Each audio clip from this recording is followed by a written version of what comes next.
मराठा आरक्षणाच्या मुद्द्यावर लढा देण्याकरिता दिशा ठरविण्यासाठी संघर्ष योद्धा मनोज जरांगे पाटील हे बुधवारी 6 ऑगस्ट रोजी सकाळी 10 वाजता 7 रस्ता येथील शासकीय विश्रामगृह येथे दाखल होणार आहेत.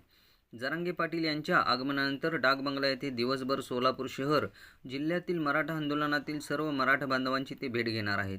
तरी सोलापूर जिल्ह्यातील मराठा बांधवांनी या बैठकीत उपस्थित राहून सहकार्य करावे असे आवाहन सकल मराठा समाज शहर व जिल्ह्याच्या वतीने करण्यात आले आहे. आंदोलनामध्ये सहभागी होऊ इच्छिणाऱ्या मराठा बांधवांसोबत मनोज जरांगे पाटील हे दिवसभर चर्चा करण्याकरिता सोलापूरमध्ये उपलब्ध असणार आहेत.